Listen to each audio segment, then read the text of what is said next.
दोस्तों आज आरसीबी और लखनऊ सुपर जायंट के बीच मुकाबला खेला गया, जहां पहले तो लखनऊ के बल्लेबाजों का आया तूफान। तो दोस्तों क्या है इस मुकाबले का पूरा हाईलाइट वीडियो, कौन सी टीम ने मारी बाजी और किस खिलाड़ी ने कितने रन बनाए और किस खिलाड़ी ने कितने विकेट लिए, इस वीडियो में सब कुछ दिखाने वाले हैं इस वीडियो में, तो अंत तक जरूर देखिएगा। लेकिन उससे पहले आप आईपीएल 2024 में किस टीम को सपोर्ट करते हैं कमेंट कर जरूर बताइएगा। दोस्तों आज लखनऊ और आरसीबी के बीच मुकाबला खेला गया, जहां आरसीबी ने टॉस जीतकर पहले गेंदबाजी करने का फैसला लिया। लखनऊ की तरफ से बल्लेबाजी करने के लिए आए केएल राहुल और क्विंटन डी कॉक, जहां पर दोनों बल्लेबाजों ने लखनऊ को पावर प्ले में बेहतरीन शुरुआत दिलाते हैं और टीम का स्कोर पावर प्ले में 50 रनों के पार पहुंचा देते हैं। लेकिन तभी केएल राहुल 14 गेंद में 20 रन बनाकर मैक्सवेल का शिकार हो जाते हैं। लखनऊ को 56 रनों के स्कोर पर पहला झटका लगता है। फिर बल्लेबाजी करने के लिए आते हैं देवदत्त पौटिकल, लेकिन वो भी ज्यादा देर तक क्रीज पर नहीं टिक पाते और 11 गेंद का सामना करते हुए 6 रन बनाकर मोहम्मद सिराज का शिकार हो जाते हैं। दूसरे छोर पर क्विंटन डी कॉक बेहतरीन बल्लेबाजी कर रहे थे और अपने अर्धशतक के नजदीक पहुंच रहे थे।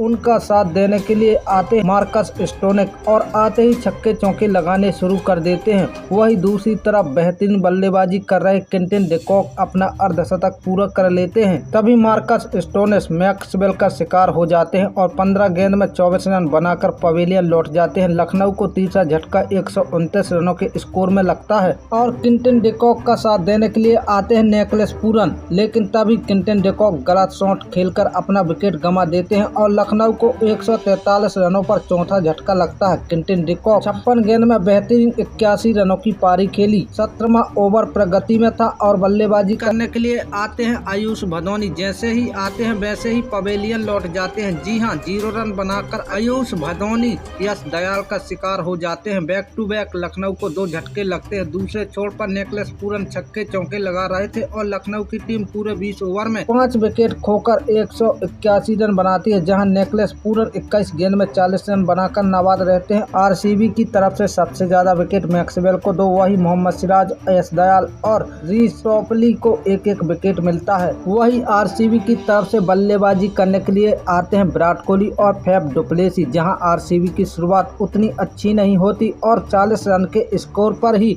विराट कोहली के रूप में पहला विकेट गिरता है। विराट कोहली 16 गेंद में 2 चौके और 1 छक्के की मदद से 22 रन की पारी खेली। वही अगले ओवर में आरसीबी को दूसरा बड़ा झटका लगता है। फैफ डु प्लेसी 13 गेंद में 19 रन बनाकर रन आउट हो जाते हैं। 42 रन पर ही आरसीबी के 2 विकेट गिर जाते हैं। यहां से आरसीबी लड़खड़ाने लगी थी और बल्लेबाजी करने आते हैं ग्लेन मैक्सवेल और आते ही मयंक यादव का शिकार हो जाते हैं। जी हां, 0 रन बनाकर मैक्सवेल भी पवेलियन लौट जाते हैं। आरसीबी को बैक टू बैक 3 बड़े झटके लग चुके थे। यहां से आरसीबी पूरी तरह से बैक फुट में आ चुकी थी। एक छोर पर रजत पाटीदार धीमी गति से बल्लेबाजी कर रहे थे और उनका साथ देने के लिए आते हैं कैमरन ग्रीन। दबाव में खेल रहे कैमरन ग्रीन ज्यादा देर तक क्रीज में नहीं टिक पाते और 9 गेंद का सामना करते हुए 9 रन बनाकर आउट हो जाते हैं। अब यहां से आरसीबी की हाल लगभग तय हो चुकी थी। 10 ओवर में 64 रन पर 4 विकेट गिर चुके थे। आरसीबी का तो मानो ऐसा हो रहा था कि तुम चलो हम आ रहे हैं। जी हां,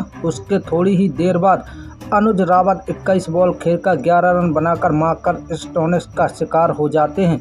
अब यहां से आरसीबी को जीत के लिए 35 बॉल में 79 रनों की जरूरत होती है और बल्लेबाजी कर रहे रजत पाटीदार और इम्पैक्ट प्लेयर महिपाल लोम्रो। तभी 15वें ओवर की दूसरी बॉल पर अच्छी बल्लेबाजी कर रहे रजत पाटीदार कैच आउट हो जाते हैं। मयंक यादव को मिलने वाली एक तीसरी सफलता थी।